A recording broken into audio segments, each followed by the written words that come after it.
Ta-da! ఈరోజు కూడా మళ్ళీ వెయిట్ లాస్ అయ్యాను. ఇది నా ఒక్కరి జర్నీ కాదు, మనందరి జర్నీ. తిండి మానేస్తే ఎవరైనా వెయిట్ లాస్ అవుతారు. కానీ బ్యాలెన్స్డ్ మీల్ తీసుకుంటూ కూడా ఎలా వెయిట్ లాస్ అవ్వాలో నేను మీకు చెప్తాను. ఇది మన ఫాలోవర్ నిన్నటి వెయిట్. ఈరోజు చూడండి. డైలీ హార్డ్ వర్క్ చేసే వాళ్ళు ఏం ఫుడ్ తింటారు? వాళ్ళు ఏమైనా జిమ్కి వెళ్తారా? వాళ్ళకి అసలు క్యాలరీస్ గురించి ఏమైనా ఐడియా ఉందా? అట్లీస్ట్ న్యూట్రిషన్ ఏముంటుందో కూడా చెక్ చేస్తారా? మనం మాత్రం పడి జిమ్కి వెళ్తాం. అసలు మనం తినే ఫుడ్లో ఎన్ని టైప్స్ ఉంటాయి, అవి ఎంత ఎనర్జీ ఇస్తుంది ఫస్ట్ మనం తెలుసుకోవాలి. మనం తినే ప్రతి ఫుడ్లో కార్బోహైడ్రేట్స్ ఉంటుంది. కార్బ్స్ బ్యాడ్ అయితే కాదు, ఏ ఫామ్లో తీసుకుంటున్నాం అనేది ఇంపార్టెంట్ అక్కడ. ఒక కప్పు రైస్ తీసుకుంటే ఎంత ఎనర్జీ వస్తుందో ఒక పిజ్జా స్లైస్ అంతే ఇస్తుంది.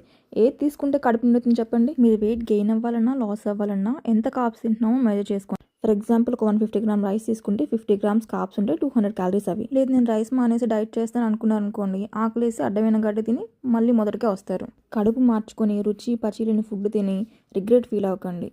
మీకు ఇన్ఫర్మేషన్ నచ్చిందని అనుకుంటున్నాను. మీకు ఇంకా ఇన్ఫర్మేషన్ కావాలంటే కామెంట్ చేయండి, నాకు అది ఎంకరేజింగ్గా ఉంటుంది. మీరు ఏ ఫుడ్ తింటున్నారో ఆ ఫొటోస్ నాకు పంపిస్తే నేను అందులో కరెక్షన్స్ చేసి మీరు ఇంకా బెటర్గా వెయిట్ లాస్ అయ్యేలా చేస్తాను. ఫాలో చేస్తున్నారా లేదా ఇంకా?